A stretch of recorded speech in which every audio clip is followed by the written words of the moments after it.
sekarang saya akan memanggil pemateri kita yang pertama, yaitu Ibu Ella Fitriani dan Pak Arif Rahman untuk materi STEM. Kepada Bu Ella dan Pak Arif, dipersilakan. Baik, terima kasih Dili sebagai MC ya. Bapak Ibu, saya izin share screen.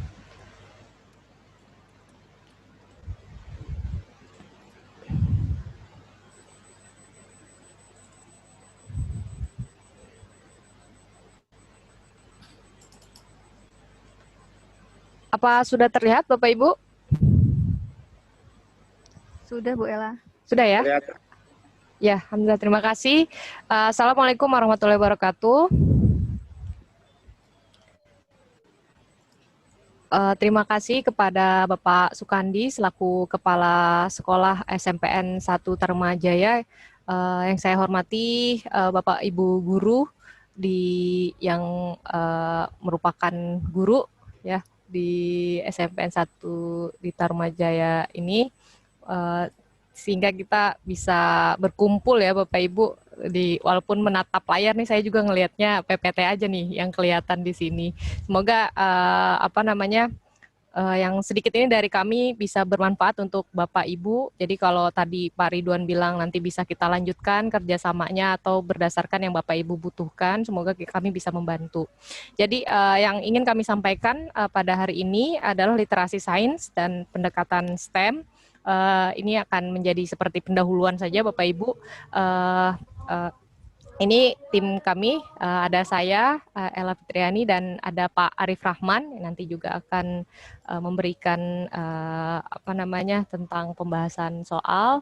Nah, yang akan kami bahas di sini adalah 3 hal ini Bapak Ibu. Jadi lebih kepada scientific literasi, bagaimana penilaian PISA, juga lebih kepada mengenal pendekatan STEM itu seperti apa sih gitu Bapak Ibu. Jadi lebih kita mengenal apa kaitannya antara literasi sains, atau ada juga kan Bapak Ibu guru matematika di sini ya, memang mencakup matematika juga sebenarnya di STEM itu gitu. Nanti kita akan lihat. Nah, yang pertama, ini sudah jam 10 juga, jadi tidak akan berlama-lama saya. Literasi sains. Jadi kalau kita lihat latar belakangnya kenapa kami terpikir untuk membuat pelatihan tentang literasi sains ini, Bapak Ibu, memang dari berdasarkan kebijakan-kebijakan pendidikan di Indonesia ini. Jadi PISA itu hasil yang terakhir itu adalah PISA yang dilakukan pada tahun 2018, dan Mas Menteri sudah menyiapkan 5 strategi karena melihat hasil dari PISA ini yang dilihat kita Indonesia peringkat cukup bawah ya Bapak Ibu ya. Ini 72 dari 77. Kalau di matematika sendiri memang sama tapi dari 78. 72 dari 78 kalau matematika. Kalau sainsnya agak ini ya, agak naik dikit ya daripada matematika, tapi ya sedikit juga gitu. 70 dari 78 negara. Nah, melihat ini karena ini adalah standar global untuk mengukur salah satu indikatornya pendidikan gitu ya Bapak Ibu, sehingga ini perlu dicarikan solusi apa sih strateginya untuk bisa meningkatkan kualitas ya bidang pendidikan kita. Nah, Pak Mas Menteri ya yang disebutnya, beliau suka disebutnya Mas Menteri, menyatakan bahwa agar didapatkan gambaran mutu pendidikan holistik itu, jadi pendidikan ini nanti bukan hanya mengukur secara knowledge ataupun nanti secara kognitif, tapi nanti juga akan diberikan kepada siswa-siswa itu ada survei karakternya gitu. Jadi lebih banyak lagi ada yang namanya, kalau kita tuh penelitiannya tentang learning environment research, ada penelitian itu sendiri tentang lingkungan belajar Bapak Ibu. Jadi bagaimana emosi siswa dalam belajar, apakah misalnya juga guru juga kita bukan nilai bahasanya, mungkin lebih kepada guru ini apakah strict termasuknya, padahal kan guru itu punya juga sifat-sifat yang butuh ya Bapak Ibu untuk ada aturan dalam kelas dan segala macamnya, ada dengan level tertentu seperti itu.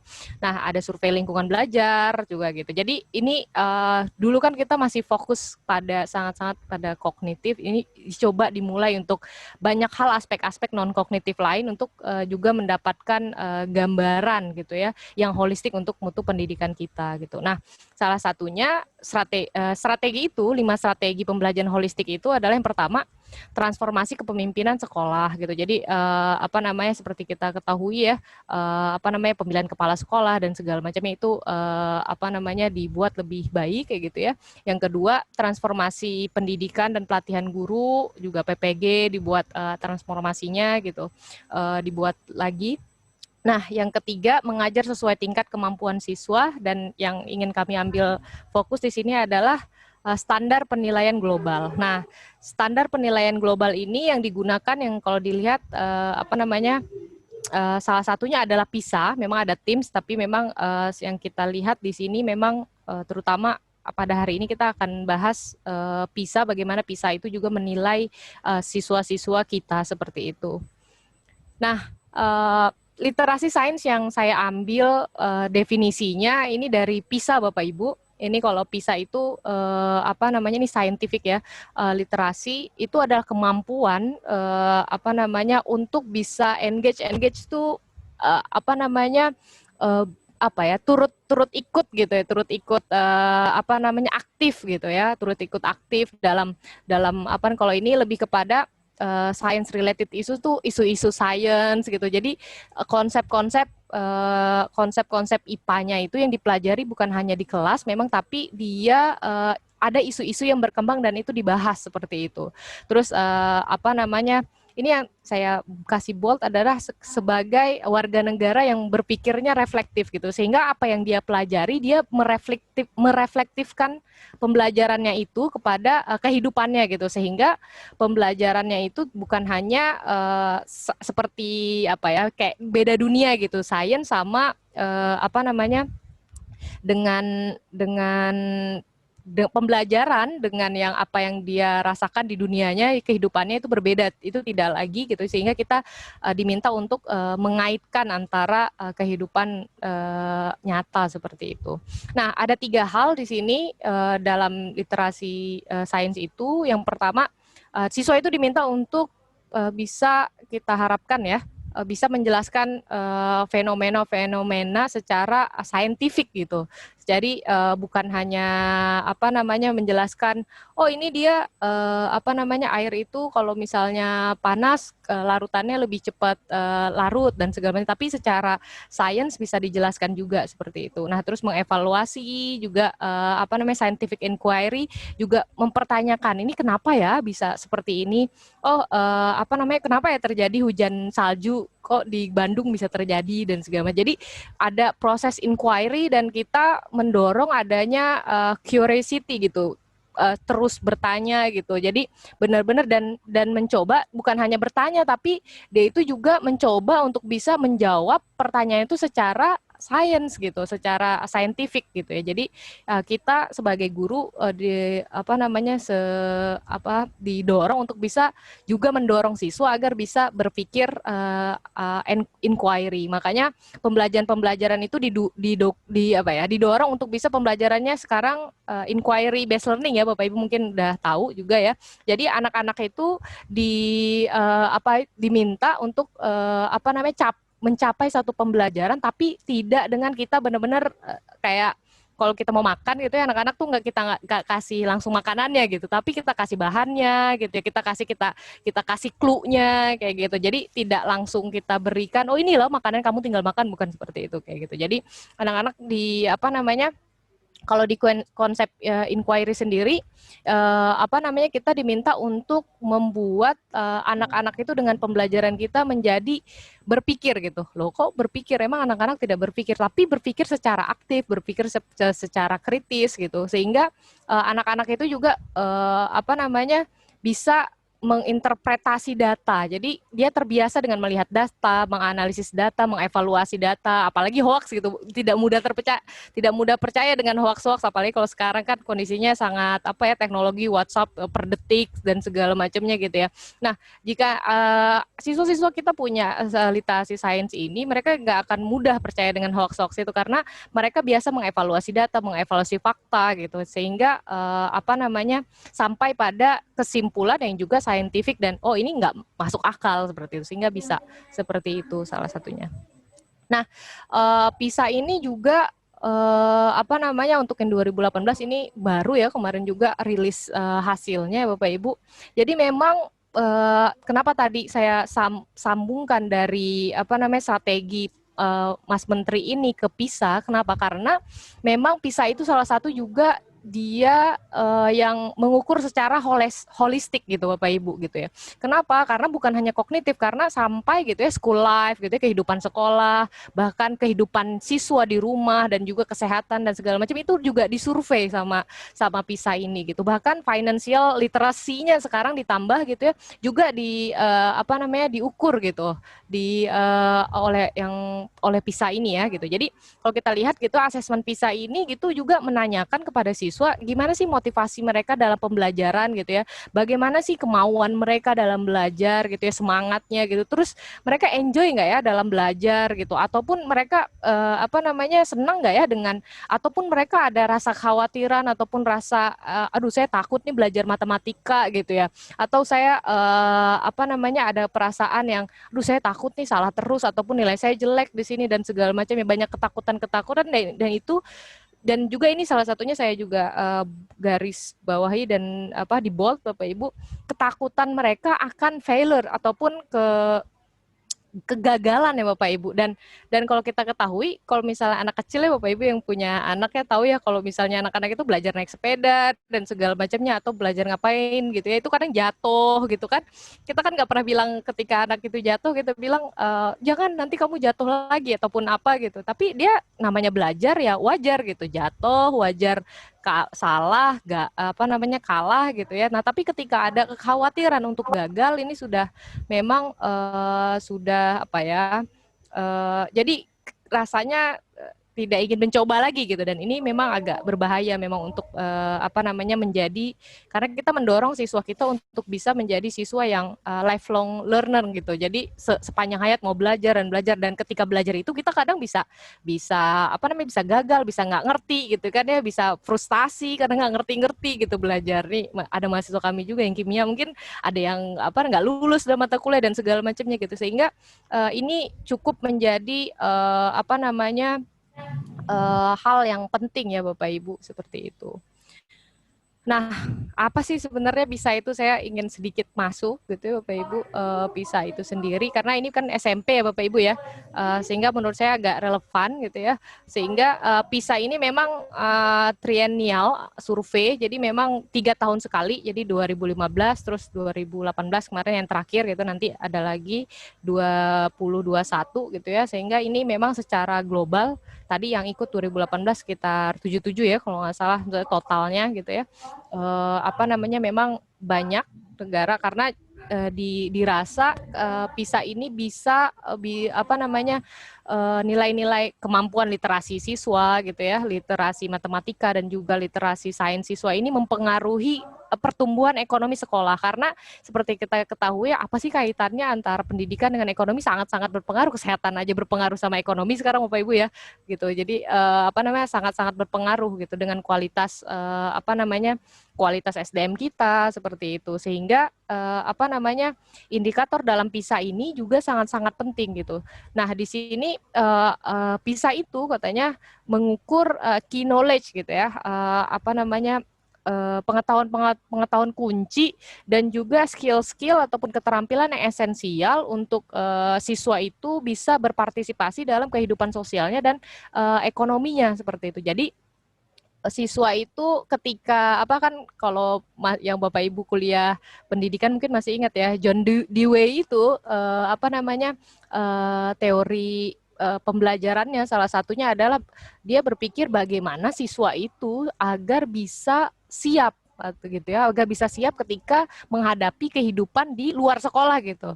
Sehingga apa namanya, tidak tadi seperti di awal gitu, tidak berbeda antara kehidupan di sekolah ataupun pembelajaran di sekolah dengan apa yang mereka kehidupan di sosialnya dan juga ekonomi siswa gitu, sehingga kita membuat ini gapnya mungkin sekarang sangat-sangat gap ya, kita minimal kita bisa mencoba untuk meminimalisir gap inilah, sehingga ataupun kalau nggak bisa memblend masukkan itu, tapi minimal kita bisa meminimalisir adanya gap itu seperti itu.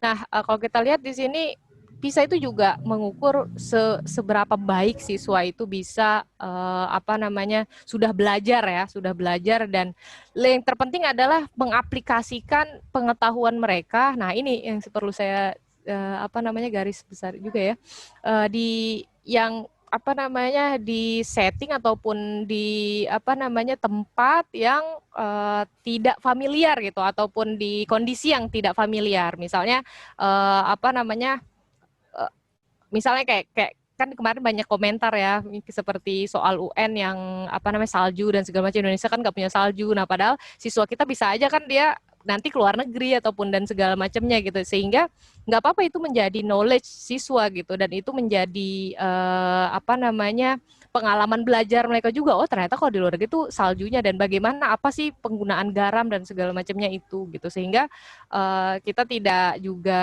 apa namanya menganggap oh ini di Indonesia tidak ada sehingga tidak apa namanya tidak relevan untuk diajarkan, tidak juga gitu. Justru itu mungkin bisa menjadi semangat siswa, oh nanti saya mau S1-nya ke luar negeri ataupun apa seperti itu gitu.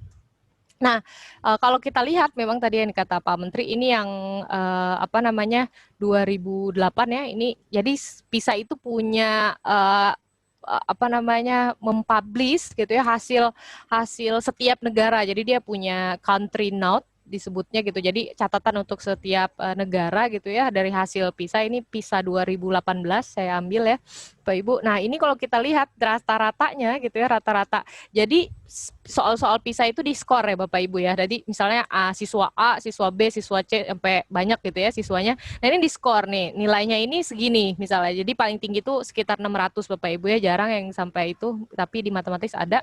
Nah ini di reading saya akan bahas. Nah ini kalau matematik sendiri Bapak Ibu kalau kita lihat ini nih siswa-siswa apa namanya Indonesia di sini skornya gitu ya.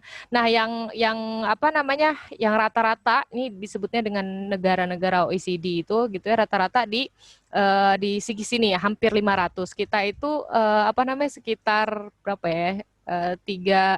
370-an lah mungkin, itu 379 ya ada tertulis di sini ya. Jadi masih cukup jauh ya Bapak Ibu kalau kita lihat. Nah, sainsnya agak mendingan, memang hampir 400 gitu. Ini rata-rata poinnya, tapi memang sangat-sangat jauh dari angka yang lain seperti itu rata-rata.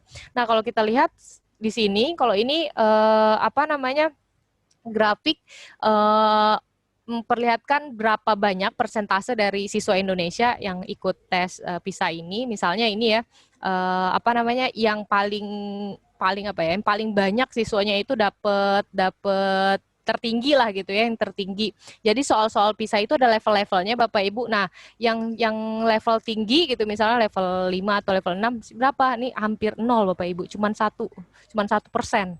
Gitu ya, di lain itu 16% ya, walaupun yang lain juga nggak begitu banyak, tapi kita satu gitu dengan 16% seperti itu. Nah di sini apa namanya ini kalau matematikanya sendiri ya Bapak Ibu, kalau matematikanya sendiri apa namanya ini persentase dari banyaknya yang apa namanya capaiannya yang rendah gitu ya, yang nilainya rendah gitu ya persentasenya. Nah ini malah tinggi kita nih karena rendah ya. Jadi ini rendah jangan terbalik gitu. Jadi yang rendah itu ternyata persentasenya juga banyak. Jadi memang agak mungkin ada yang bilang oh ini kan hanya seperti ini pendidikan kita. Tapi kita kan kalau untuk itu kan berkacanya gitu ya kepada yang oh ini secara internasional diakui gitu ya, karena memang nanti kita akan lihat contoh-contoh soalnya ini akan Pak Arief mungkin ajak diskusi nanti apa namanya menarik gitu Bapak Ibu, menarik kalau kita lihat ya secara apa namanya soal, karena memang kita jarang gitu mengajak siswa kita untuk berpikir seperti itu. Oke, penilaian PISA gimana Pak Arief, mau lanjut? Halo Bella. Ya, nanti soalnya kali ya. Ya, boleh, oke, Kayak ini nggak ya. apa-apa. Oke, saya lanjut dulu sedikit. Yang ini apa namanya? Apa sih yang diukur oleh PISA itu? Kan dia ada 3 ya, Bapak Ibu. Ada literasi apa ya? Reading ya, membaca ya. Terus ada literasi matematika, ada juga apa namanya literasi sainsnya gitu. Nah, kalau kita lihat di sini literasi sains sendiri lebih kepada tadi memang bagaimana siswa itu bisa apa ya mengaitkan lah ya apa yang dipelajarinya dengan kehidupan apa ya kehidupan realnya lah seperti itu. Nah, ini Bapak Ibu jadi PISA itu ada sebenarnya 6 level ya, tapi satunya itu ada 1B, ada 1A gitu. Jadi nah level yang tertinggi sendiri ini gitu ya, tadi skornya kalau 600 itu sampai level 6 gitu ya, PISA ini gitu. Nah, dia itu siswanya itu bisa misalnya menginterrelasikan gitu, bisa mengaitkan lah ya, bisa apa namanya menghubungkan antara ide-ide yang saintifik gitu ya, konsep-konsep dari misalnya ada dari fisikal, dari kehidupannya, dari apa namanya ilmu-ilmu bumi dan segala macam tentang sains gitu. Sehingga itu bisa digunakan dalam nanti kita akan lihat ada standar nih, ada konten, prosedural sama epistemic knowledge itu maksudnya apa nanti kita akan lihat sehingga memang dia punya kalau Bapak Ibu kan kita pernah belajar rubrik ya Bapak Ibu ada rubrik holistik, ada rubrik analitik. Ini dia lebih kepada rubrik holistik. Jadi level 6 itu dia mencapai apa seperti itu. Level 5 dia mencapai apa seperti itu. Jadi dia sudah ada rubriknya sehingga soalnya juga nanti bukan hanya berdasarkan level itu tapi ada lagi nanti keterkaitannya antara ini. Jadi soal-soal PISA itu ada konteks gitu ya Bapak Ibu. Jadi konteksnya itu personal. Misalnya bisa personal kehidupan dia pribadi, maksudnya pribadi ini kayak tubuhnya dia gitu ya. Terus lokal, nasional misalnya kayak kalau global isu misal climate change gitu ya kita pembahasannya seperti itu gitu jadi ada itu. Nah untuk knowledge sendiri ada yang ini kayak Blooms mungkin Bapak Ibu tapi dia menggunakannya yang berbeda jadi ada kalau di sini disebutnya ada kan ada fakta gitu ya konsep gitu ya memang mirip-mirip gitu ya tapi dia membahasnya di sini ada procedural knowledge ada epistemic knowledge sama content knowledge jadi 3 dibaginya untuk knowledge sendiri ada content knowledge ada procedural knowledge sama epistemic knowledge gitu soal-soal itu dibagi jadi setiap soal itu nanti ada konteksnya ada knowledge-nya ada kompetensinya itu maksudnya bagaimana sih ada 3 tadi kompetensinya apakah siswa itu bisa menjelaskan fenomena secara saintifik ataupun mengevaluasi data misalnya gitu ataupun menginterpretasi data sehingga dibagi itu lagi. Memang agak kelihatan kompleks ya Bapak Ibu kita buat soal yang C1 sampai C6 aja kan masih agak ini ya gitu. Tapi ini memang apa ya? Makanya kadang saya juga pernah berpikir ya, oh ini soal PG tidak relevan nih untuk bisa menjadi UN dan segala macamnya gitu mungkin gitu. Tapi kalau soal itu bisa bagus ya dibuatnya gitu. Karena ini juga soalnya pilihan meskipun pilihannya kompleks multiple choice ya Bapak Ibu. Jadi misalnya dia pilih A nih. Nah, yang bawahnya itu dia harus pilihnya apalagi nanti akan dilihat gitu soalnya.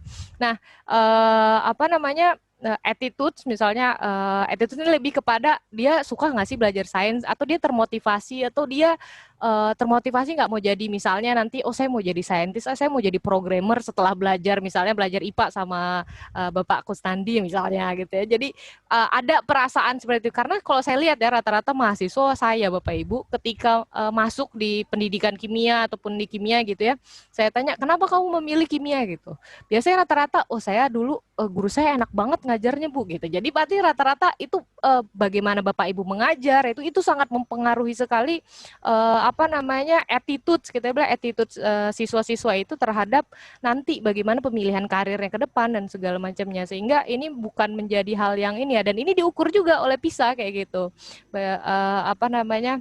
Dan bagaimana di sini juga nih penelitian-penelitian lagi tren juga awareness-nya terhadap lingkungan kayak gitu isu-isu lingkungan gitu ya. Oke. Nah, ini hubungan antara ada 4 aspek tadi ya yang tadi saya sebutkan Bapak Ibu. Jadi kalau memang konteks ini ada personal, ada lokal ini dia membutuhkan adanya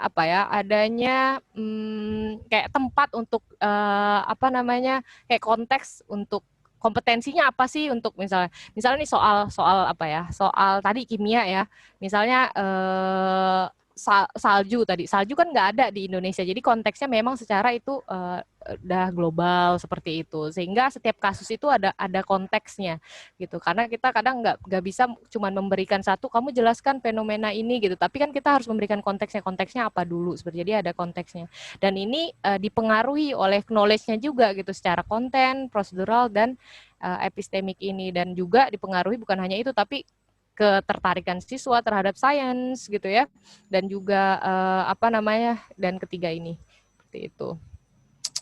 Nah, kalau kita lihat ini ada beberapa soal PISA. Memang ini Bapak, saya serahkan sama Pak Arif. Monggo Pak Arif, mungkin kita sambil diskusi. Oh begitu. Baik Bu Ella, dan ke host tolong saya diberikan akses untuk share screen. Oke, saya stop dulu ya. Oke, sama. Cuman. Oke. Biar saya bisa minum dulu. Kecepatan nggak Bapak Ibu? Ya. Pak Anhan nggak kebagian. Itu secepat pesawat dari Bekasi ke Riau kelihatannya. Itu cepat apa lambat?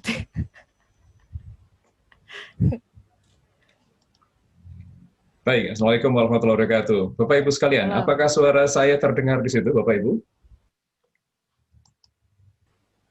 Dengar. Ya. Ya, Bapak Ibu sekalian, selamat pagi semua. Mungkin itu double suara Bapak Ibu kalau pakai mic. Ya, kita santai saja lah. Waktunya masih berapa lama, Bu Ella?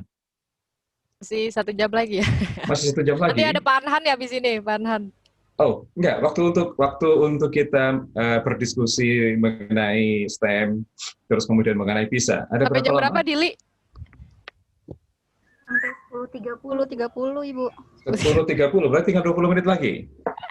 Iya. Gak apa-apa, nanti Pak Anhan, pokoknya Pak Anhan mulai jam 11 gitu kali ya. Ya, baik Bapak Ibu sekalian. Perkenalkan, saya Arif Rahman, tapi bukan Arif Rahman Profesor Bahasa Inggris. Jadi beberapa kali saya dikontak oleh bukan orang UNJ, terus kemudian diminta untuk memberikan semacam materi terkait dengan pendidikan. Perlu saya sampaikan, saya Arif Rahman, bukan Arif Rahman KW, Arif Rahman Federan. Ya, tapi keahlian saya berbeda dengan keahliannya Pak Arif Rahman yang senior.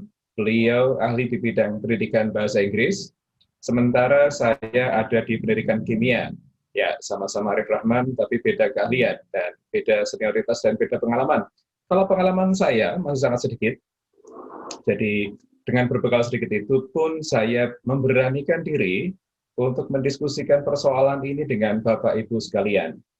Barangkali Bapak Ibu berasumsi, mudah-mudahan asumsi saya salah, bahwa PISA itu tidak berkorelasi dengan apa-apa yang diajarkan oleh Bapak Ibu di kelas.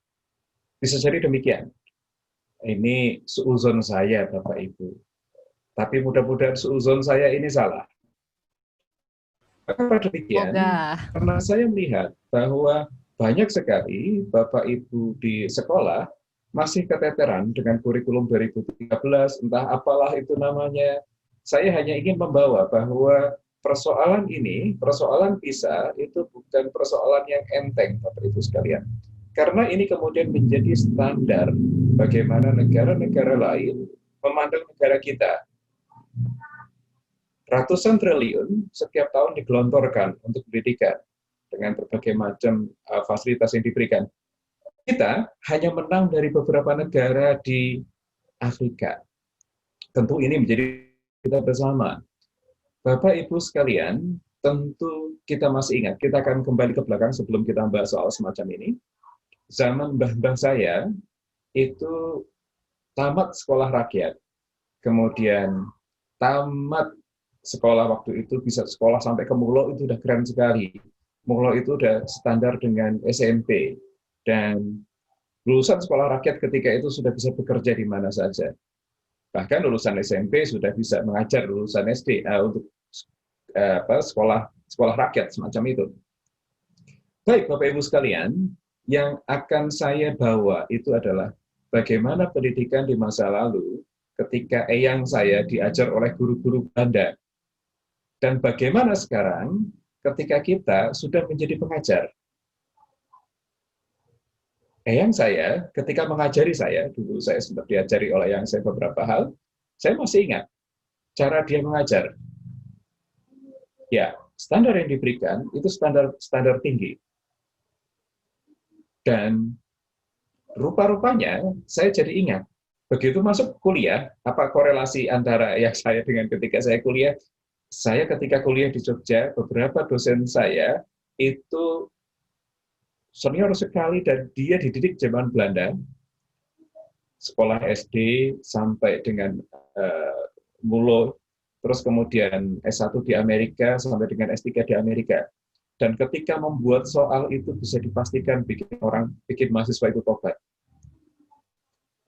Contoh misalnya, ketika ada dosen yang paling senior itu memberikan mengenai aksi reaksi dalam terminologi Newton, aksi reaksi dengan hukum Newton 3. PR-nya apa Bapak Ibu sekalian? PR adalah bagaimana kita memindahkan sarang laba-laba di atas kertas dan itu tidak boleh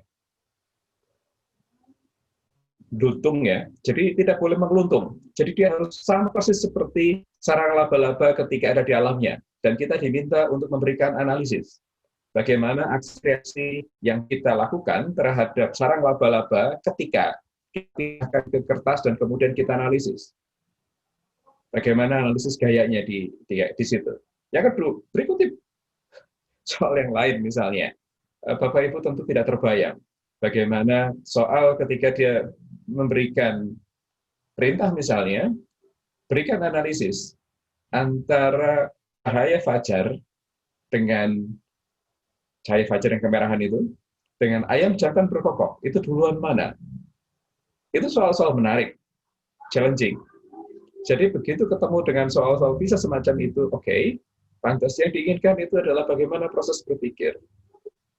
Bapak Ibu sekalian, ketika kita menganggap bahwa soal-soal PISA itu tidak berkorelasi, not related dengan kehidupan siswa-siswa kita, mari kita lihat Bapak Ibu sekalian. Jadi PISA hari ini kemudian dianggap sebagai alat ukur oleh negara-negara anggota OECD untuk menentukan kualitas pembelajaran. Bapak Ibu, mari kita perhatikan dalam beberapa waktu ke depan pasar bebas ASEAN itu betul-betul sudah dibuka.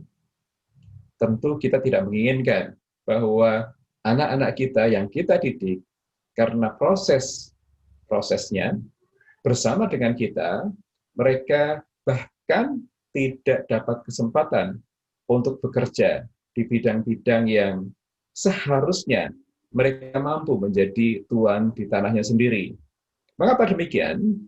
Karena kualitas pendidikan kita ada di bawah kualitas pendidikan negara-negara di Asia Tenggara. PISA yang terbaik ada dari Singapura. Kemudian berikutnya Malaysia dan kemudian Filipina. Yang perlu saya sampaikan adalah mari kita mulai memberikan pembelajaran meskipun di kurikulum 2013 belum sepenuhnya kemudian dituntut model semacam PISA semacam ini. Tentu ketika kita memahami, kemudian mendesain pembelajaran kita sejalan dengan PISA, maka saya berharap siswa kita akan memperoleh kebaikan dari apa yang kita rencanakan. Bapak Ibu sekalian, contoh misalnya, soal semacam ini, soal mengenai migrasi burung. Ya, ini soal untuk anak-anak usia 15 tahun, untuk anak SMP. Apakah ini related dengan kehidupan siswa kita? Migrasi burung, ya, ini kalau di soal PISA tentu diterjemahkan dalam bahasa Indonesia, bukan dalam bahasa Inggris. Jadi soalnya adalah di sebelah kanan, misalnya di situ, migrasi burung merupakan pergerakan musiman dari burung dari satu tempat ke tempat yang lain. Di sini karena ya settingnya adalah bumi bagian utara, maka migrasi itu ke bagian selatan. Ketika di bagian bumi utara itu adalah musim dingin. Kemudian ketika di bagian utara itu masih musim dingin, di bagian selatan burung itu migrasi, kemudian mereka melakukan aktivitas. Ya, pertanyaan di sebelah kiri, ini pertanyaan yang menurut saya bukan pertanyaan analisis yang levelnya sangat tinggi, tapi menarik. Bagaimana migrasi kemudian dikaitkan dengan evolusi? Jadi, gejala migrasi itu kemudian dikaitkan dengan konsep evolusi. Tentu, untuk anak usia 15 tahun di tempat kita, apakah ini sudah diberikan di level SMP untuk biologi?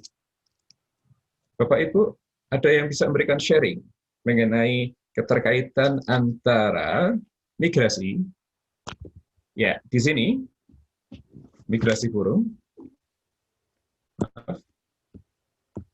ya, oke, ini migrasi, terus kemudian dengan konsep evolusi. Bapak Ibu sekalian, apakah ketika Bapak Ibu menyampaikan di kelas sains, memberikan keterkaitan, ya, ketika memberikan pengajaran, itu memberikan keterkaitan antara satu konsep dengan konsep yang lain. Sekarang misalnya konsep migrasi burung dengan konsep evolusi, diberikan 4 multiple choice, 4 ya, ada statement, terus kemudian ada reasoningnya. Yang pertama adalah burung bermigrasi secara individu atau berkelompok dalam kelompok kecil, ya, itu dikarenakan keinginan untuk bertahan hidup selama musim semi. Terus kemudian yang kedua, burung bermigrasi secara individu dan di dalam kelompok kecil untuk menemukan makanan yang cukup. Kemudian yang ketiga, terbang, ya, dalam grup yang besar memungkinkan untuk burung lain bergabung dalam migrasi tersebut. Kemudian yang keempat, terbang dalam kelompok yang besar mengizinkan untuk setiap burung, ya, setiap burung memiliki peluang untuk menemukan pasangan dan kemudian membangun sarang. Bapak Ibu sekalian, manakah dari pilihan-pilihan itu yang menurut Bapak Ibu sejalan dengan konsep evolusi? Ada yang mau memberikan pendapat, Bapak Ibu? Jadi di sebelah kanan ada narasi, di sebelah kiri ada pertanyaan yang mengkaitkan antara migrasi dan evolusi. Baik, Bapak Ibu, ada yang memberikan pendapat? Boleh mengangkat tangan, boleh langsung memberikan opini, tidak apa-apa, silakan. Mic-nya bisa dinyalakan, Bapak Ibu.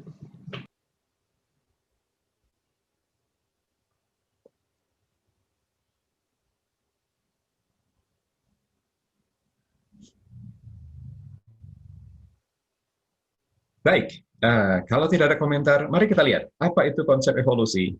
Konsep evolusi ada beberapa hal. Pertama terkait dengan survive, bagaimana mereka survive. Nah, sekarang ketika mereka harus survive, apa yang diperlukan Bapak Ibu? Satu, menghindari musim yang keras. Terus kemudian bertahan hidup dan kemudian berkembang biak. Menurut Bapak Ibu, sebagai driving force, sebagai pengendali mereka bermigrasi, itu mana yang terkuat? Sehingga mereka bermigrasi pada musim dingin, mencari tempat untuk melewatkan musim semi hingga musim panas. Dari pilihan 1, 2, 3, dan 4. manakah yang menurut Bapak Ibu paling baik yang menjadi alasan antara migrasi dengan evolusi?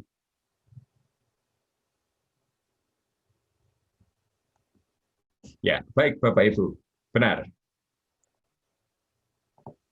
Driving force sebagai pengendali yang mengarahkan mereka adalah naluri bagaimana mereka bisa survive.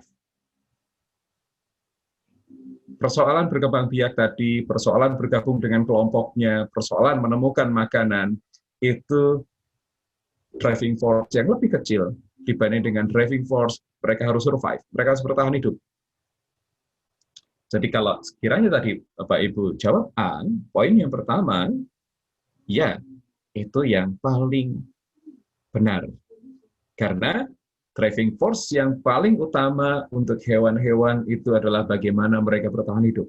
Itu naluri ya, naluri yang paling kuat. Jadi ketika siswa menjawab bahwa mereka melakukan migrasi untuk survive dan melewatkan musim semi, itu adalah yang paling kuat jawabannya. Baik, Bapak Ibu sekalian, masih terkait dengan burung. Ya. Jadi, kalau sekiranya kemudian diidentifikasi faktor-faktor apa saja yang dapat mempengaruhi dan dapat kita gunakan untuk menghitung migrasi, namun demikian, ini juga belum tentu tepat. Bapak Ibu, kalau sekiranya kemudian faktor apa saja yang dapat kita gunakan untuk memprediksi migrasi?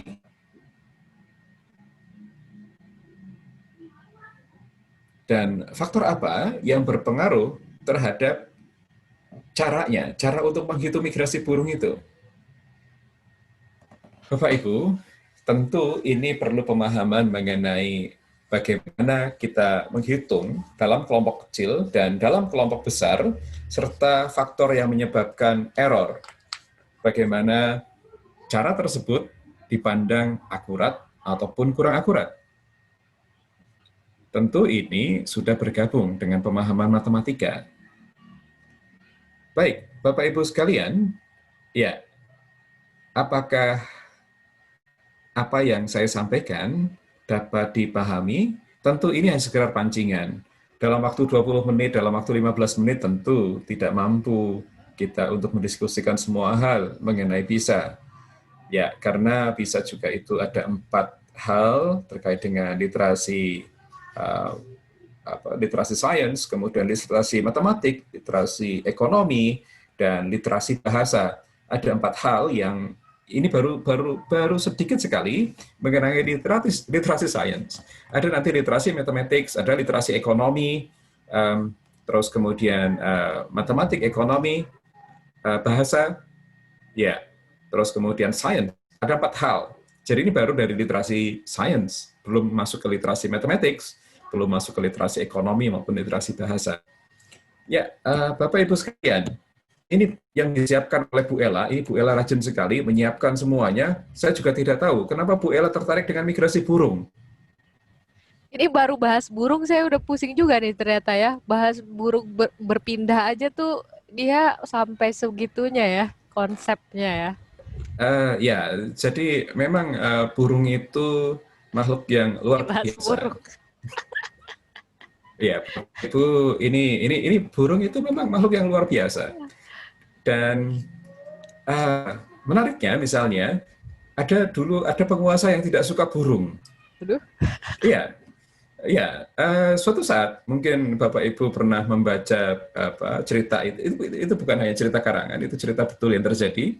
Presiden pendiri RRC Deng Xiaoping tahun 60 itu menganggap bahwa burung pipit finch bird itu sebagai hama karena di daratan Cina kompetisi antara manusia dengan burung itu dianggap cukup membahayakan oleh Deng Xiaoping. Jadi mau panen, kemudian sekelompok burung pipit masuk ke sawah, tiba-tiba sawah itu tinggal paling ya berkurang 30-40%-nya. Artinya kelompok itu begitu rakus kalau menurut Deng Xiaoping. Akhirnya Deng Xiaoping menggunakan kekuatan tangannya dan kekuatan pasukannya untuk menghimbau kepada masyarakat untuk membunuh semua burung pipit yang dijumpai. Ya, jadi di era 80-an itu Deng Xiaoping itu sampai tahun 80 itu begitu berkuasa di Cina. Apa yang terjadi Bapak Ibu sekalian ketika penduduk Cina melakukan melakukan pembasmian terhadap burung pipit seluruh Cina? Apa yang terjadi? Apakah panen? Ya. Ya, saya tidak mengikuti perburuan. Ya. Apakah panen berikutnya kemudian membuat keberhasilan panen di seluruh daratan Cina? Ternyata kebalikannya. Panen berikutnya dan beberapa periode Cina gagal total dan rakyat Cina kelaparan. Apa yang terjadi? Karena mempengaruhi rantai itu ya? Apa yang terjadi? Ternyata ulat penggerek, kemudian belalang, kemudian hama yang kecil-kecil itu yang tidak pernah terlihat oleh Deng Xiaoping itu ternyata merajalela. Jadi hama ulat penggerek, kemudian hama belalang, hama yang kecil-kecil itu yang sebelumnya menjadi makanan dari burung pipit selain tadi. Ketika burung pipit itu tidak ada, hama-hama itu merajalela dan akhirnya bukan hanya 30-40% yang dimakan oleh burung pipit. Seluruhnya gagal panen karena hama itu merajalela. Jadi burung pipit yang hanya makan paling tinggi 30% dari sawah yang tadi diserbu itu, begitu mereka dimusnahkan, semua tanaman padi di daratan Cina ketika itu gagal panen. Jadi moral story dari burung itu banyak sekali, Bu Ella. Tapi memang maksudnya kalau pembelajaran seperti ini siswa-siswa disuruh nonton mungkin film seperti itu ya Pak. Misalnya terus mereka di rumah misalnya liburan ataupun apa diminta nonton ataupun guru mengisahkan atau dibuat artikel agak singkat mungkin seperti itu sangat menarik ya Pak ya. Ya, jadi sejarah tadi ya, sejarah Cina yang mencoba membunuh burung pipit dalam jumlah sangat besar itu kemudian menjadi pelajaran yang berharga bagi pemerintah Thailand. Pemerintah Thailand cukup unik dalam memanfaatkan bebek. Ada yang pernah melihat liputannya di Thailand, Bu Ella? Belum saya. Ya, bebek itu jenis burung juga, Bu Ella. Ya, unggas. Oke, dia unggas. Dia masuk family unggas. Avian ya. Family-nya avian bukan unggas. Unggas itu bahasa Indonesia. Baik. Yang dikerjakan di pemerintah Thailand, bagaimana mereka membuat pertanian organik yang meminimalisasi penggunaan bahan berbahaya untuk tanaman padi mereka, mereka menggunakan bebek. Apa yang dikerjakan? Jadi setelah musim panen atau setelah musim tanam, bebek dikerahkan ke sawah-sawah itu. Dan jumlah mereka sangat banyak. Apa yang dimakan oleh bebek di sawah-sawah petani itu? Hama. Jadi kalau di situ ada udang, dimakan. Kalau udang, makanan mereka memang. Ada keong kecil. Nah, Thailand itu sempat sangat bermasalah dengan keong-keong yang berwarna keemasan itu. Jadi keong itu rakus sekali dengan tanaman padi. Jadi begitu bebek masuk ke sawah, keong-keong itu dimakan, termasuk juga telur-telurnya. Sehingga petani itu sangat dibantu. Jadi tidak terlalu banyak chemicals yang digunakan, terlalu banyak racun yang digunakan untuk menangani hama, karena sebagian besar hama itu sudah dimakan oleh bebek tadi. Jadi bebek itu digunakan sebagai pekerja yang free oleh petani-petani di Thailand. Jadi tanpa harus menggunakan pestisida yang terlampau tinggi, mereka dapat beberapa keuntungan. Pertama, tanahnya lebih baik, hasil panennya lebih baik, keuntungan mereka dengan memelihara bebek, dengan memakan hama, itu juga sangat baik. Jadi, Bapak Ibu sekalian, pembelajaran semacam ini saya berpikir banyak yang bisa Bapak Ibu kreasikan, kemudian related dengan kehidupan kita. Sekali lagi, ini masalah burung ya Bu Ella. Ya barangkali nanti Bu Ella membuat term yang lain. Ya, terima kasih Pak Arif. Mungkin kita lanjut ya, Pak Ibu. Nah, Ya kalau silakan Bu Ella lanjut. ya, Ya. terima kasih Pak Arif.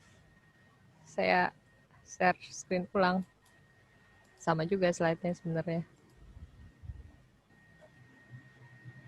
Oke. Oh ya. Oke, Bapak Ibu tadi kalau dilihat yang soal diberikan oleh Pak Arif yang burung tadi, memang kalau kita lihat di sini dia itu soalnya sangat menarik ya Bapak Ibu tadi itu hanya baru yang simple multiple choice aja yang biasa kayak kita soal-soal biasa ya kayak UN dan segala macamnya ya. Tapi dia bisa ini tadi ada levelnya Bapak Ibu, level knowledge-nya itu dia ini termasuk konten dan ini termasuk untuk yang kehidupan, misalnya kehidupan burung itu tadi ya, bahas burung. Jadi untuk kompetensi yang dicapai dari soal ini adalah memang bagaimana siswa itu bisa menjelaskan tadi fenomena perpindahan migrasi burung itu dengan secara saintifik gitu, Pak Ibu. Jadi kan kalau kita lihat tadi bukan hanya satu ilmu ya, ilmu evolusi ataupun biologi gitu. Memang bisa mungkin dia harus mengetahui juga wawasan secara global juga Bapak Ibu ya seperti itu. Nah, kalau kita lihat lagi yang kedua ini tipenya memang Bapak Ibu soalnya itu bukan hanya ini kan tipenya tadi multiple choice yang dibahas Pak Arif. Dan yang kedua yang dibahas Pak Arif tadi juga ini dia isian Bapak Ibu.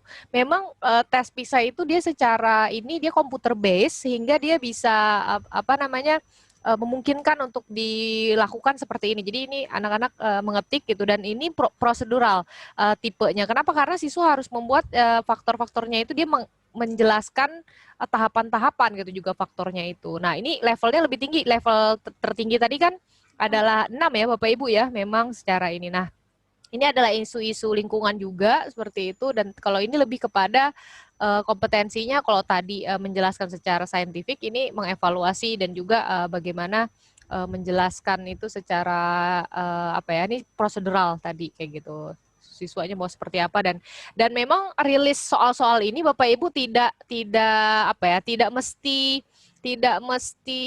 setiap misalnya nih result 2018 itu ada hasil rilis soal-soalnya tidak seperti itu Bapak Ibu. Jadi memang dia ngasihnya memang agak tertutup ya dan memang soal yang dibuat memang banyak sekali dan itu karena dia sistemnya komputer jadinya memang random seperti itu Bapak Ibu. Nah, ini tadi lebih kompleks lagi ini nyambung ke geografi dan segala macam. Mungkin tidak akan lama saya masuk ini saya menarik juga nih tadi melihat ini. Kenapa? Karena ternyata salah satu soalnya itu juga mereka menggunakan simulasi Bapak Ibu. Misalnya ini kan ada seseorang dia itu olahraga kayak kita sekarang ya, misalnya olahraga pakai masker ataupun apa. Nah, ini dia ketika temperaturnya misalnya kita tinggikan nih simulasi nanti akan kita buat kelembaban dan segala macam. Nanti coba run gitu di jalan dia sambil minum air atau enggak. Nah, apa yang terjadi misalnya dia dehidrasi ataupun apa. Nah, ini pembelajaran seperti ini yang memang kan karena siswa kita kan nggak pernah di-trigger dengan seperti ini ya Bapak Ibu. Memang perlu juga kita mengembangkan sudah ada mahasiswa-mahasiswa yang mengembangkan seperti kayak virtual lab seperti ini ya Bapak Ibu. Kalau di PET itu banyak yang jadi kayak simulasi-simulasi ini. Oh ternyata kalau misalnya dia di suhu yang panas terus dia olahraga dan segala macam apa yang akan terjadi seperti itu. Nah ini tadi yang kompleks multiple choice yang saya bilang. Nah ini jadi misalnya apa yang terjadi ini pada pelari ini nih kalau dia keadaan seperti apa tertentu misalnya kondisinya ini temperaturnya terus akibatnya seperti itu misalnya. Jadi ini kompleks multiple choice dia bilang ternyata dia akan dehydration terus setelah dehydration misalnya dia kehilangan air dan segala macam dalam waktu berapa jam gitu. Jadi sehingga siswa juga diminta untuk menginterpretasi data yang dia lihat nih apa sih maksudnya gitu dari simulasi yang tadi seperti itu. Jadi memang banyak sekali yang mungkin kadang kita ini anak umur 15 tahun ya belajar. Kadang kita kan mungkin kita aja yang guru gitu melihat soal ini kok kompleks sekali ya yang harus dipelajari siswa karena memang kita semoga ini bisa menjadi trigger ya Bapak Ibu untuk kita bisa karena kita adalah guru dan kita adalah ketika kita menjadi guru menurut saya kita sudah mencanangkan diri kita akan menjadi lifelong learner gitu yang seorang yang akan terus belajar sepanjang hayat dan memang sekarang ini sangat cepat sekali perkembangan ilmu gitu bukan hanya teknologi tapi perkembangan ilmu juga. Nah, perkembangan ilmu itu di yang sekarang ini didukung dengan adanya lintas antar disiplin Bapak Ibu. Makanya tadi Pak Ridwan bilang ya, STEM itu pertama di Amerika, benar, di US gitu, ketika tahun 1990 Bapak Ibu. Udah itu saya baru lahir tuh ya, udah di apa namanya, udah digaung-gaungkan. Kenapa? Karena sedikitnya siswa-siswa itu yang apa namanya, punya tadi attitude gitu ya, keinginan, motivasi gitu ya, atau cita-cita pengen jadi misalnya saintis atau bekerja di bidang sains, teknologi, matematik, engineering seperti itu Bapak Ibu termasuknya. Dan siswa juga kadang tidak menyukai matematika dan segala macam. Nah, itu awal-awal di US gitu. Nah, sekarang seluruh dunia itu kalau udah apa topiknya STEM itu Bapak Ibu itu wah mudah juga pemerintah kita seperti itu Bapak Ibu. Jadi kalau misalnya mau mengadakan apa hibah dan segala macam, STEM itu sangat-sangat dilirik Bapak Ibu saat ini kayak gitu. Nah, STEM sendiri kalau secara akronim memang tadi science, teknologi, engineering, maths, dia bisa dibilang sebagai bidang ilmu. Jadi bisa bilang, oh kalau kita bilang bidang STEM gitu berarti oh ini udah dia termasuk bidang STEM. Misal kayak kami dari kimia, kami termasuk sains gitu. Jadi kami termasuk di bidang bagian dari STEM ini karena ada yang terpisah-terpisah seperti itu. Tapi yang kita bahas seperti ini sekarang maksudnya adalah bagaimana pendekatan STEM itu sendiri. Kalau kita lihat ini ya tadi sains STEM ini gitu ya, pertama itu memang 90-an dari apa namanya di US itu National Science Foundation disebutnya dia ini apa ya kayak ya foundation ya, bergeraknya memang apa ya report aja tentang STEM dan segala macam, itu fokus sekali kerjanya kayak gitu. Nah, awal-awalnya tadi ini juga seperti yang saya bilang, ini bukan hanya terjadi di Amerika, ternyata di Indonesia juga seperti itu. Seperti waktu itu saya baca di Kemenq dan di apa namanya data dari Kemendikbud kita gitu ya. Memang diprediksi akan membutuhkan berapa banyak engineer gitu ya, berapa banyak orang-orang sains atau matematika one gitu misalnya di berapa tahun mendatang. Dan ini kalau kita prediksi misal masih kekurangan dan segala macam, sehingga apa namanya banyak sekali kebutuhan di bidang, apalagi sekarang teknologi semakin tinggi ya, nih adanya sekarang pandemik seperti ini gitu ya, orang-orang sains yang merupakan bidangnya itu sangat dicari gitu, ahli virus dan segala macam. Dan ini kita nyebutnya adalah STEM field gitu, di bidang STEM dia termasuk kayak sainsnya. Nah, kalau kita lihat di STEM sekarang gitu ya, misalnya kayak virus Bapak Ibu, itu kan dia bukan hanya misal dari sainsnya ataupun biologinya.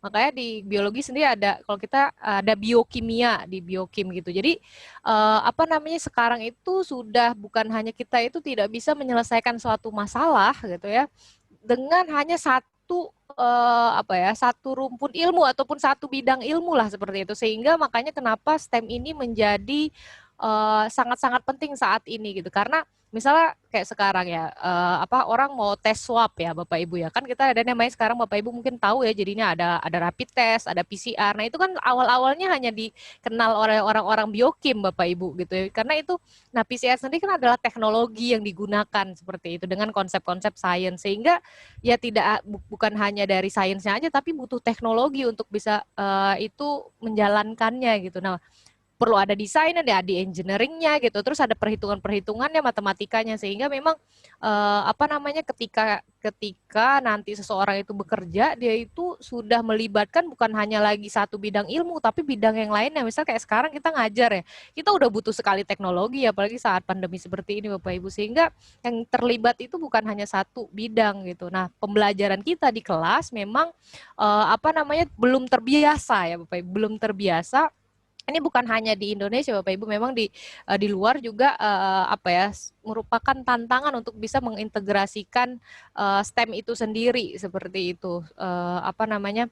Nah, untuk integrasi STEM ini bukan berarti harus misalnya ada sains, harus ada teknologinya, harus ada engineeringnya, harus ada matematika. Enggak begitu Bapak Ibu. Jadi bisa jadi misalnya ada sains nih Bapak Ibu, biologi ataupun dari kimia atau dari fisika, ada teknologinya. Cukup gitu aja, bisa dua gitu. Jadi mengintegrasikan antara satu dengan yang lainnya gitu. Jadi lebih dari satu, mengintegrasikan lebih dari satu seperti itu. Nah, ini memang menjadi tantangan. Nah, meskipun tantangan gitu, tapi kita harus terus lakukan. Kenapa? Karena inovasi-inovasi STEM ini sangat krusial gitu untuk apa namanya kebutuhan ekonomi ke depannya ya. Karena setiap negara sekarang pembahasannya OECD itu sendiri memang apa namanya lebih kepada negara-negara kayak ekonomi ya pembahasannya. Tapi fokus juga ke education. Kenapa? Karena tahu kalau misal kita mau ekonominya baik, ya SDM kita harus baik gitu. Kalau SDM dari mana? Dari pendidikan salah satunya. Dan kita memang apa namanya guru-guru ini memang kerja tugas mulia ya Bapak Ibu, kita mencetak SDM STM yang kita harapkan bisa menjadi orang-orang berjasa, orang-orang bermanfaat di negeri kita ini terutama seperti itu. Nah, kenapa kami juga fokus ke STEM ya Bapak Ibu, dan di sini kita kalau ini waktu itu kami penelitian di melakukan di SDN Rawabadak di sama Pak Anhan juga gitu ya, di mana nih sama Pak Darsep juga nih waktu itu di Jakarta Utara ya kalau nggak salah. Nah ini siswa itu diberikan project gitu ya, karena ini grant dari Australia Bapak Ibu, membuat namanya Wigglebot gitu ya. Wigglebot itu jadi anak-anak ini ada kayak jepitan jemuran gitu Bapak Ibu, terus ada dinamonya. Nah mereka itu dikasihin awal-awal tidak dikasih tahu gitu, misalnya kamu mau bikin ini caranya seperti ini, mereka nggak dikasih tahu, mereka cuma dikasih lihat kamu buat ini. Nah terus kamu buat ini gitu, kita kasih contoh satu gitu, terus mereka buat, terus kita tidak kasih tahu mereka caranya harus seperti ini enggak. Terus mereka sampai nanya kayak sendiri, misalnya oh ada yang ini kan kakinya di dalam Bapak Ibu ya, ada yang kreatif naruh kakinya di luar, terus kakinya kan ini harusnya 3, nanti mereka mikir sendiri. Terus mereka nanya sama fasilitatornya ataupun gurunya, kenapa ya kakinya harus 3 gitu? Kenapa nggak 2 aja ataupun dan segala macam. Jadi mereka berpikir sendiri, oh ini keseimbangan. Nah ini ada matematikanya di sini. Terus ini ada perubahan energi dari baterai, dinamo. Jadi ketika STEM ini sudah masuk ke project, dari project itu biasanya ada lebih dari 1 bidang yang kita integrasikan sehingga anak-anak bisa belajar dengan konsep inquiry, yang artinya kita tidak memberikan ilmu itu langsung gitu ya, maksudnya seperti kita biasa belajar gitu kayak gini kan ceramah ya Bapak Ibu ya, tidak seperti itu, tapi membiarkan anak-anak itu menemukan sendiri ide ataupun konsep dari apa yang sebenarnya kita ingin capai dalam pembelajaran itu gitu. Nah di sini juga ada creativity gitu, karena penting sekali ya keterampilan untuk kreatif gitu ya, problem solving, memecahkan masalah, critical thinking, teamwork gitu ya. Seperti kita tahu sekarang kan harus bikin RPP-nya juga harus 4C ya Bapak Ibu, ataupun yang lebih simple, tapi anak-anak itu bisa belajar dengan bukan hanya knowledge-nya ataupun pengetahuan secara kognitif, tapi dia bisa menemukan, dan ini pembelajarannya akan menjadi lebih meaningful ataupun berarti sehingga dia bisa lebih berkesan gitu pembelajarannya Bapak Ibu. Oke. Nah, ini seperti saya tadi yang knowledge itu ataupun itu ini Bapak Ibu kasih tahu ya, ini kan semakin tinggi ya create, dan disinilah Bapak Ibu di create ini kan butuh level kognitif yang tertinggi ya kalau di Bloom itu Bapak Ibu, dan ini sulit sekali untuk kita bisa capai tadi kalau tadi Pak Arief bilang itu, kecuali dengan tadi konsep-konsep pembelajaran yang misal project ataupun dengan anak-anak, mengajak anak-anak berpikir. Sulit sekali jika kita mencapai level tertinggi ini dengan hanya pembelajaran yang ceramah ataupun tanpa mendesain pembelajaran dengan suatu mengaitkan antara satu bidang dengan bidang yang lainnya seperti itu. Jadi, nah ini saya sudah mengumpulkan beberapa, tapi memang tidak ada yang bahasa Indonesia ya Bapak Ibu ya. Saya udah mengumpulkan, tapi mudah-mudahan nanti akan ada ya. Mudah-mudahan kami bisa membuat gitu ya. Jadi ada sumber-sumber untuk aktivitas-aktivitas project Bapak Ibu gitu ya, untuk di sekolah gitu ya, untuk STEM sendiri ini bisa diambil ini linknya di Nah kalau dari Amerika biasanya ada ya. Ini saya ngambilnya dari yang UK Bapak Ibu, dari yang United Kingdom ya, dari Inggris. Nah, ini dia ada yang untuk primary, ada yang secondary. Nah, secondary ini rata-rata untuk umur yang 11 sampai 14 tahun gitu ya Bapak Ibu. Jadi bisa diambil gratis di sini dan itu lengkap sekali. Maunya seperti apa aktivitasnya. Dan ini mungkin sangat membantu dalam pembelajaran sekarang ya Bapak Ibu kalau saya lihat. Apalagi mereka kan di rumah gitu ya, sehingga mungkin Bapak Ibu bisa mempelajari ininya. Nih contoh aktivitasnya Bapak Ibu, nih salah satunya.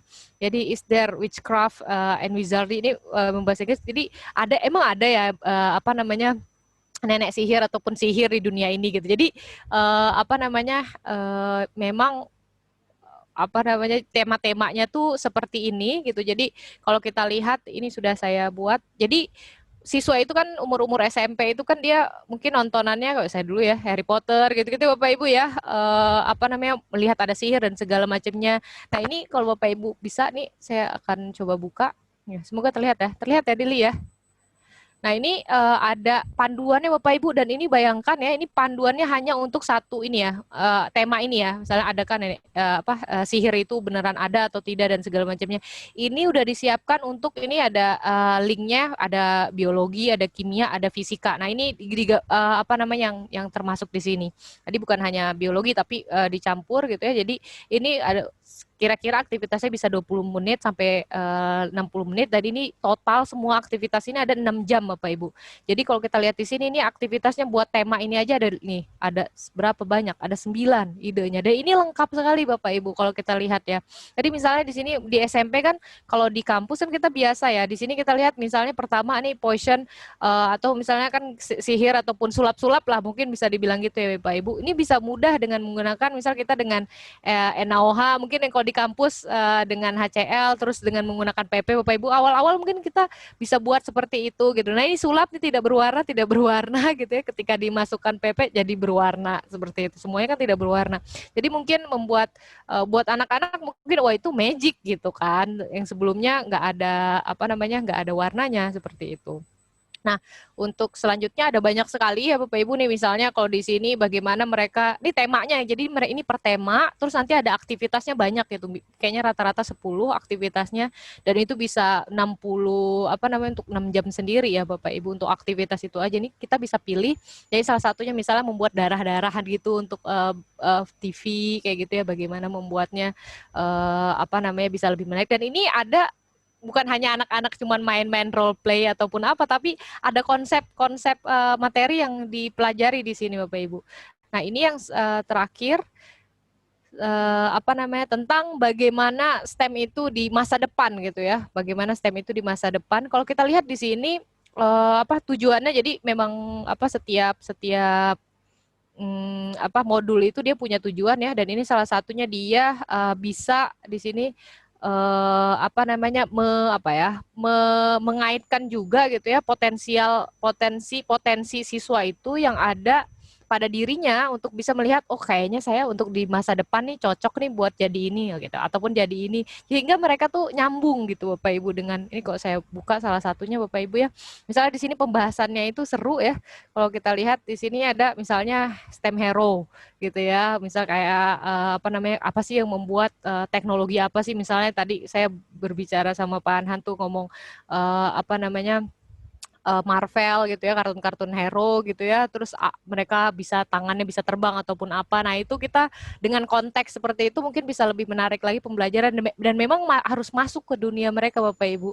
Dan ini misalnya apa gitu, dan ini kalau kita lihat di sini ada yang bisa, bukan berarti harus selalu project, tapi bisa jadi problem based Bapak Ibu. Artinya maksudnya mereka nggak harus punya sesuatu yang harus di hands on activity gitu, tapi mereka bisa kita kasih resource, misalnya bisa dari internet, anak-anak bisa diminta berdiskusi, misalnya kayak seperti ini yang sudah saya siapkan.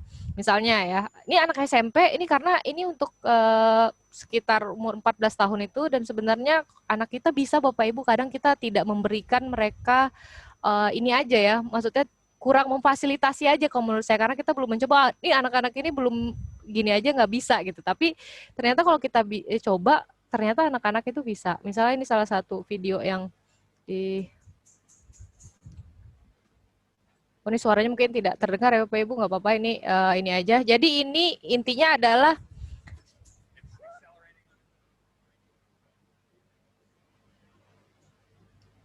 ini adalah truk Bapak Ibu yang dikembangkan ini baru rilis 2019. Truk yang dibuat itu otomatis untuk bisa di driving sendiri ya Bapak Ibu, ini di Amerika memang dibuat dan dengan ini. Nah, ini dikasih ke siswa kita video ini, terus minta siswa itu untuk berdiskusi. Berdiskusi apa sih? Kita tahu arahnya diskusi itu apa. Misalnya bagaimana membayangkan teknologi di masa depan. Terus misalnya ada resikonya nggak ya kalau kayak gini. Terus misalnya dia bisa belok sendiri tanpa ada orang gitu. Itu apa yang dilakukan? Oh, ternyata dia harus punya sensor. Misalnya kita tahu dulu konsep-konsep key knowledge yang harus anak siswa-siswa itu miliki apa gitu, sehingga kita bisa mengarahkan siswa tanpa harus benar-benar memberitahu gitu. Mungkin kami hanya men-trigger Bapak Ibu di sini, semoga bisa bisa lebih bersemangat lagi Bapak Ibu untuk bisa mencari tahu lagi, karena sangat-sangat berkembang ya Bapak Ibu konteks pembelajaran sains terutama saat ini gitu. Nah, ini terakhir dari saya, ada dari quote ya dari Seymour Papert gitu, katanya tugas seorang guru itu adalah untuk menciptakan kondisi untuk siswa itu berinovasi, menghasilkan, membuat suatu hal yang baru lah gitu ya, bukan untuk menyediakan suatu knowledge ataupun pengetahuan yang ya udah ready, udah tinggal tadi kayak kita bilang tinggal makan aja, bukan seperti itu gitu. Jadi mungkin itu dari saya Bapak Ibu, jika ada pertanyaan mungkin ya. Terima kasih, mungkin dari saya itu aja. Assalamualaikum warahmatullahi wabarakatuh. Saya kembalikan kepada MC. Waalaikumsalam warahmatullahi wabarakatuh. Terima kasih banyak kepada Bu Ella dan Pak Arif atas materi mengenai STEM tadi. Jadi saya rangkum sedikit ya, bahwa awalnya berdasarkan survei PISA itu literasi sains dari siswa di Indonesia masih sangat rendah ya. Dan kemudian setelah membahas salah satu contoh soal mengenai migrasi burung tadi, kita Bu Ella mulai men-trigger mengenai STEM. Ya, ada banyak sekali tema STEM yang bisa diakses di web yang tadi ditampilkan, yaitu www.stem.org.uk. Dan kemungkinan jika dimodifikasi bisa jadi dapat diterapkan di sekolah Bapak Ibu untuk mengarahkan siswanya supaya bisa lebih berpikir dalam setiap pelajarannya, yaitu ada biologi, fisika, dan kimia. Nah, kemudian apakah dibuka sesi tanya jawab atau langsung kita berpindah ke Pak Hanhan, Bu? Pak? Gimana? Silakan tanya jawab juga nggak apa-apa. Barangkali Bapak Ibu ada yang mau bertanya. Oke, baik. Apakah dari Bapak dan Ibu guru ada yang ingin bertanya? Boleh diketik di kolom chat atau bisa langsung menyuarakan pertanyaannya. Silakan. Oh, ada komentar Bapak Ibu.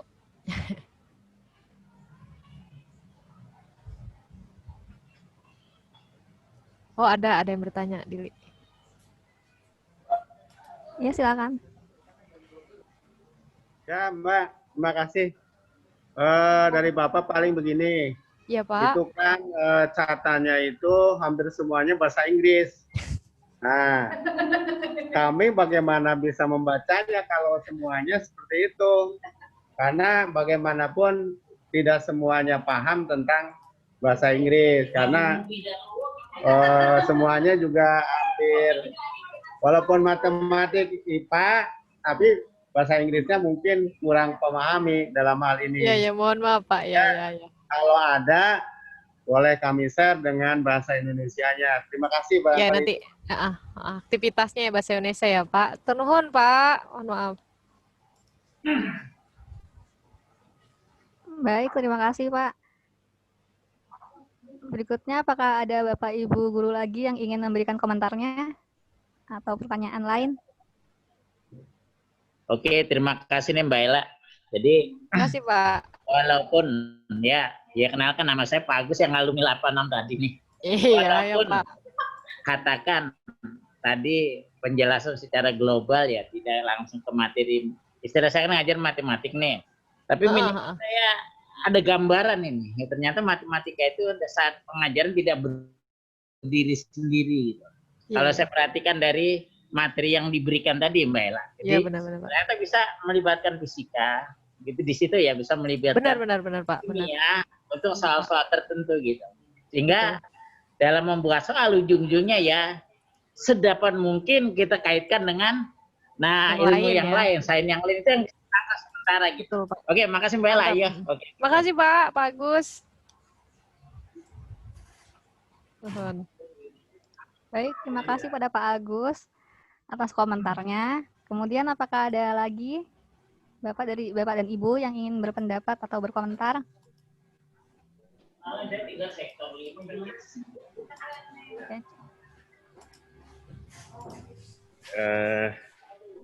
Bismillahirrahmanirrahim. Assalamualaikum warahmatullahi wabarakatuh. Assalamualaikum warahmatullahi wabarakatuh. Tadi dijelaskan bahwa untuk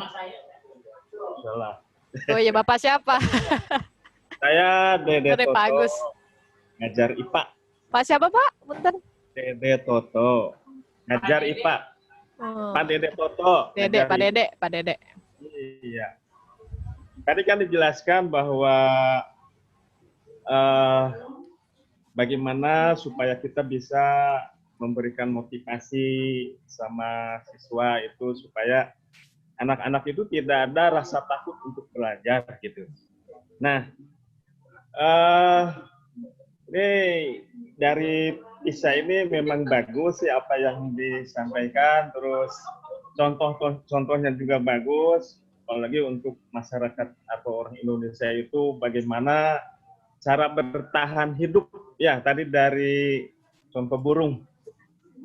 Contoh burung itu migrasi. Pak, burung tadi. Ya kan banyak biologi ya Pak di SMP ya? Ya. Nah, saya mohon bagaimana cara memberikan motivasi supaya anak-anak itu bisa mau belajar dan tidak takut belajar.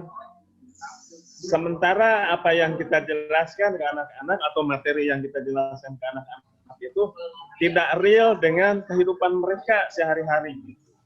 Tolong bagaimana cara memotivasi anak-anak.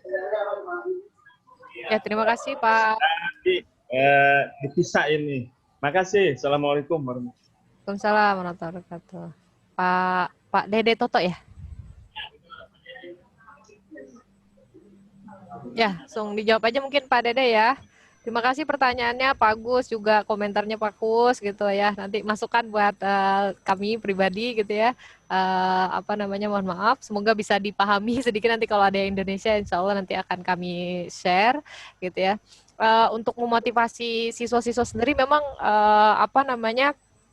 pertama, menurut saya Pak, kita dengan pembelajaran yang kita lakukan tadi, yang saran Pak Arif gitu ya, dengan kita memberikan konteks pada pembelajaran kita gitu. Tadi misalnya, atau boleh juga Pak tadi kisah burung itu Pak dibawa ke kelas gitu ya.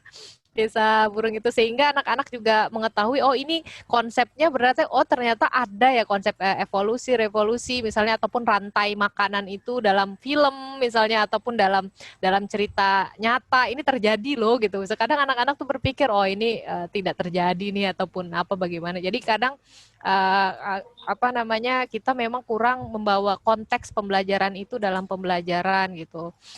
Terus selanjutnya mungkin dan dengan konteks itu kalau saya lihat sendiri Pak mencoba itu siswa-siswa ataupun mahasiswa lumayan termotivasi tuh dengan adanya itu gitu. Dengan dia tahu oh ini jadi manfaat ya buat saya kayak gitu. Oh ini saya jadi tahu ini ya. Oh ini ternyata nyambung ya sama film ini. Jadi dengan adanya related gitu ya dengan kehidupan dia itu cukup memotivasi kayak gitu. Kalau mungkin sudah bukan zamannya lagi sekarang kita dengan mengancam-ngancam nanti nilainya jelek ataupun apa gitu. Tapi itu salah satu caranya mungkin tadi saya dengan mengaitkan dengan konteks. Pak Arif silahkan untuk menambahkan. Ya, baik. Terima kasih Bu Ella. Tadi siapa Pak yang bertanya terakhir? Pak Dede Toto. Iya, Pak Dede Toto. Baik, Pak Dede Toto. Bagaimana memotivasi siswa? Sebetulnya motivasi itu kalau bagi guru, itu saya pikir ini saya tidak perlu mengajari tentara berbaris kelihatannya. Artinya Pak Toto dan rekan-rekan guru di sini itu sudah ahli semua untuk urusan memotivasi siswa. Tapi saya hanya sharing saja. Saya tidak akan ngajari. Saya yakin Pak Toto dan kawan-kawan guru di SMP Negeri 1 Tarumajaya itu jago semua. Yang hanya perlu mungkin saya sarankan adalah memberikan contoh. Karena contoh biasanya jauh lebih dapat diterima oleh siswa. Misalnya tadi terkait dengan burung, atau mau ganti yang lain, Bu Ella? Masih terkait dengan burung? Apa-apa, saya suka burung. Oh, baik, ya. Kalau kita misalnya mau bereksplorasi misalnya mengenai burung yang didomestifikasi misalnya burung domestifikasi sangat relatif dengan Indonesia. Misalnya galus ya, kalau galus ini adalah nama Latin untuk ayam, ya galus. Nah, galus itu nama Latin untuk ayam kampung, Bu Ella. Nah, ini hasil domestifikasi, ya hasil domestifikasi dari ayam hutan. Dan Indonesia itu punya 8 subspesies ayam hutan, yang beberapa itu sudah didomestifikasi. Jadi ada ayam kedu, ada ya kita sebut sebagai ayam bangkok itu sebenarnya ayam kedu. Terus kemudian ayam hutan itu sendiri, terus kemudian spesies-spesies misalnya di Sulawesi yang kita kenal sebagai ayam bekisar, itu sebetulnya hasil kawin silang antara ayam hutan dengan ayam kampung. Belum lagi di daerah Tasikmalaya misalnya, kita punya ayam pelung, besar sekali, bisa 5-7 kg satu ekornya, terus kemudian suaranya sangat panjang. Kemudian misalnya, Bapak kemudian mau kaitkan dengan cacat genetik misalnya. Di Makassar itu ada semacam ayam yang kalau berkokok itu seperti orang ketawa, sehingga dikenal sebagai ayam ketawa. Ini terkait dengan cacat genetik, dan itu diturunkan. Kalau menurut saya, ya saya yakin Pak Dede Toto dan kawan-kawan itu sebagai dalang itu tidak akan pernah kehabisan lakon. Persoalannya hanyalah resources untuk menghidupkan lakon ini yang menurut saya itu perlu untuk dihidupkan kembali. Bagaimana caranya? Kita punya sekian banyak kekayaan. Dalam hal ini kekayaan genetik, kekayaan cerita, ya, kekayaan contoh.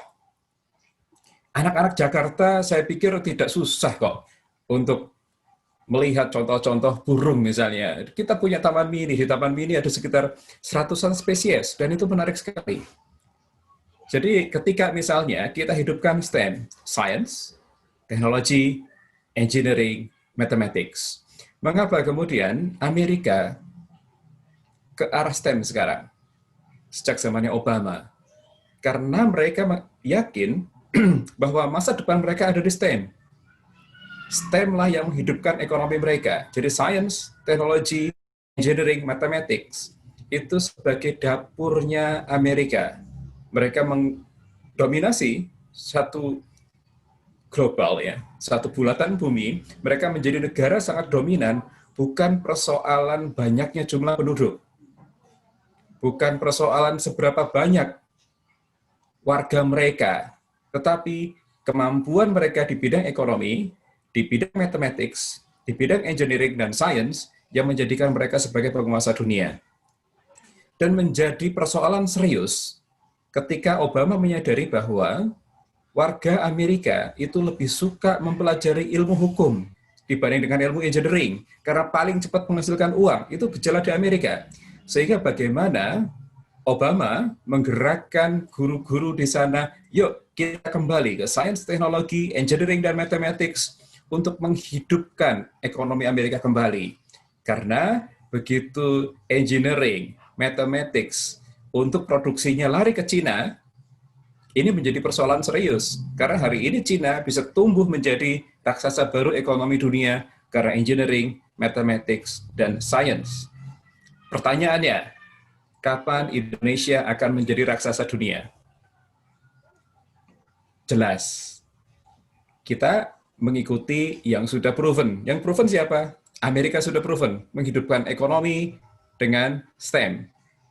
Cina menghidupkan ekonomi dengan STEM.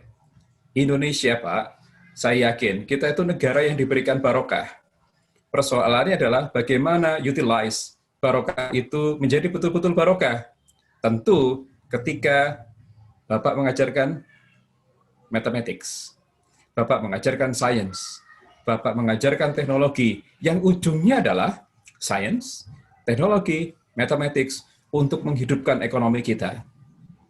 Tentu ini bukan persoalan yang susah, karena semua orang terkait dengan ekonomi, termasuk siswa-siswa Bapak, tahu nilai uang, tahu bagaimana barang bagus. Saya berpikir Bapak punya sekian banyak cara untuk memotivasi anak-anak Bapak, dan saya yakin Bapak lebih memahami karakter mereka.